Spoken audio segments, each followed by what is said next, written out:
This channel's content is strictly for educational and informational purpose and does not endorse or promote any form of violence, harm, illegal activities, self-injuries and communal disharmony. অর্চনাদি, Mamata বন্দ্যোপাধ্যায়ের বক্তব্য শুনলেন। মমতা বন্দ্যোপাধ্যায় বলেছেন যে খুব তাড়াতাড়ি এই NDA সরকারের পতন হবে, যে কটা দিন আছে থাক, ইন্ডিয়া সরকারই হবে।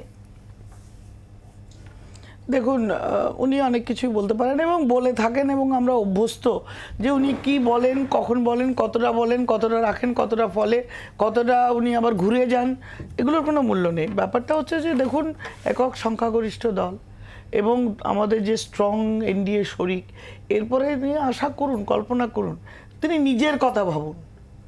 তিনি এই যে লোকসভা ভোটে পশ্চিমবঙ্গে এত হইচই করছেন, তার 210টা অ্যাসেম্বলি সিটে তিনি জিতেছিলেন, এখন তিনি 170-এ নেমে গেছেন।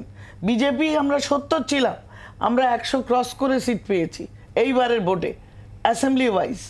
তো ভোট আমাদের বেড়েছে 8 লক্ষ। সুতরাং যতই নাচাগানা করুন, ব্যাপারটা এইরকম যে বিজেপির ভোট বেড়েছে, তৃণমূলের আসন সংখ্যা অ্যাসেম্বলিতে কমেছে, ভবিষ্যতে আরও অনেকটা কমবে। সুতরাং এই জায়গার থেকে তিনি অনেক কিছু বলতেই পারেন। তিনি তার মতো চেষ্টা করেছেন, আমাদের ভোটের ফলাফল আমরা মেনে নিয়েছি। এর মধ্যে দিয়ে দাঁড়িয়ে যদি তিনি অনেক কিছু, যে আগামী দিনে 28 জনের দল, তারা ভারত সরকারে ভারতবর্ষকে একটা স্থায়ী সরকার দেবেন এবং পরিচালনা করবেন এবং তাদের একমত থাকবেন, তাদের সবাই মিলে একসঙ্গে প্রধানমন্ত্রী হবেন, তাদের এক একজনের এক একটা ম্যানিফেস্টো, এক একটা কথা লেখা, সবগুলো একত্রে ইমপ্লিমেন্টেড হবে এবং সেগুলো দিয়ে ভারতবর্ষ এগিয়ে চলবে এবং যত রকম মতানৈক্য থাকুক। এটা তো সত্যি কথা। নরেন্দ্র মোদী বিগত 10 বছরে ভারতবর্ষকে যে জায়গায় তুলে এনেছেন এবং যেভাবে তিনি জনকল্যাণমূলক নীতিগুলোকে ইমপ্লিমেন্ট করেছেন, সেই জায়গায় ভারতবর্ষে তার প্যারালাল কোনো মুখ নেই।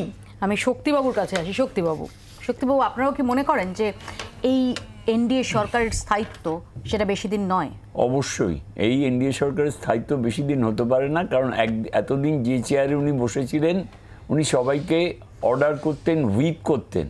এখন ওনার চেয়ারের এক পা হচ্ছে চন্দ্রবাবু নাইডু, আর একটা পা হচ্ছে নীতিশ কুমার, এবং এদের দুজনের রাজনৈতিক অতীতটা খুলে দেখবেন যে এরা যখন যেখানে প্রয়োজন, যেভাবে প্রয়োজন, সেইভাবে নিজেদের গিরগিটির মতো রং পাল্টায়।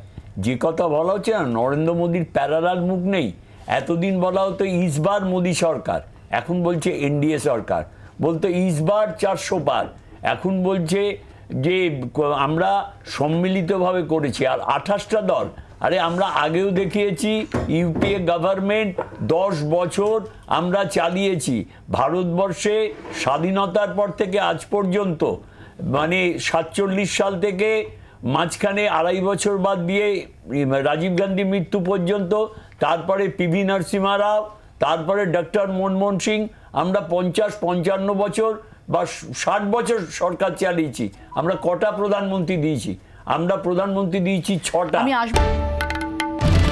বাংলার আওয়াজ, বাঙালির আবেগ, জি 24 ঘন্টা।